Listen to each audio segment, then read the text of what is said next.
जय श्री हरि विष्णु की जय। कामिका एकादशी। युधिष्ठिर ने पूछा, गोविंद वासुदेव, आपको मेरा नमस्कार है। श्रवण गुजरात महाराष्ट्र के अनुसार आषाढ़ के कृष्ण पक्ष में कौन सी एकादशी होती है, कृपया उसका वर्णन कीजिए।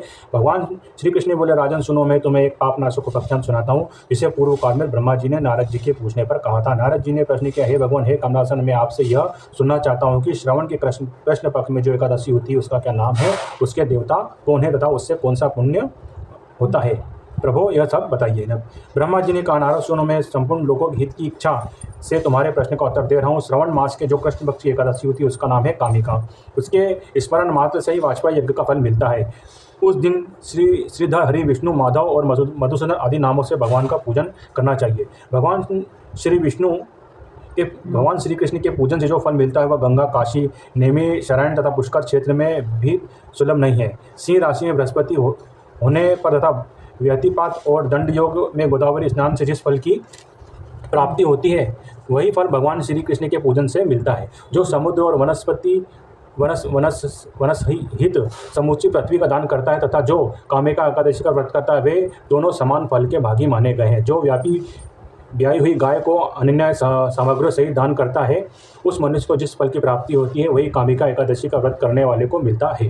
जो नर श्रेष्ठ श्रवण मास के भगवान श्रीधर का पूजन करता है, उसके द्वारा गंधर्वों, नागों सहित संपूर्ण देवता की पूजा हो जाती है। अतः पाप भीरु मनुष्यों को यथाशक्ति पूरा प्रयत्न करके कामिका एकादशी के दिन श्री हरि का पूजन करना चाहिए। जो पाप रूपी पंख से भरे हुए संसार समुद्र में डूबे रहे, उनका उद्धार करने के लिए कामिका एकादशी का व्रत सबसे उत्तम है। अध्यात्म विद्यापरायण पुरुषों को जिस फल की प्राप्ति होती है उससे बहुत अधिक फल कामिका एकादशी का सेवन करने वाले को मिलता है। कामिका एकादशी का व्रत करने वाला मनुष्य रात्रि में जागरण करके ना तो कभी भयंकर यमदूत का दर्शन करता है, ना ही कभी दुर्गति में पड़ता है। लालमणि, मोती, विदुर और मूंगे आदि से पूजित होकर भी भगवान श्री विष्णु संतुष्ट नहीं होते, जैसे तुलसी दल से पूजित होने पर होते हैं। जिसने तुलसी की मंजरियों से श्री केशव का पूजन कर लिया, उसके जन्म भर का पाप निश्चय नष्ट हो जाता है। जो दर्शन करने सारे पाप समुदाय का नाश कर देती है, स्पर्श करने से शरीर को पवित्र बनाती है, प्रणाम करने से रोगों का निवारण करती है, जल से सींचने पर यमराज को भी भय पहुंचाती है और आरोपित करने पर भगवान श्री कृष्ण के समीप ले जाती है और भगवान के चरणों में चढ़ाने पर मोक्ष रूपी फल प्रदान करती है। उस तुलसी देवी को नमस्कार। जो मनुष्य एकादशी को दिन रात दीपदान करता है, उसके पुण्य की संख्या चित्रगुप्त भी नहीं जानते। एकादशी के दिन श्री कृष्ण के सम्मुख जिसका दीपक जलता है, उसके पितृ स्वर्गलोक में स्थित होकर अमृत पान से तृप्त होते हैं।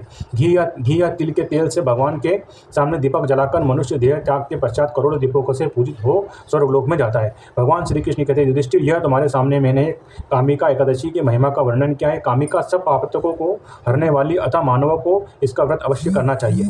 यह स्वर्ग तथा महापुण्य फल प्रदान करने वाली है। जो मनुष्य श्रद्धा के साथ इसका महामंत्र सेवन करता है, सब पापों से मुक्त होकर विष्णु लोक में जाता है। श्री विष्णु की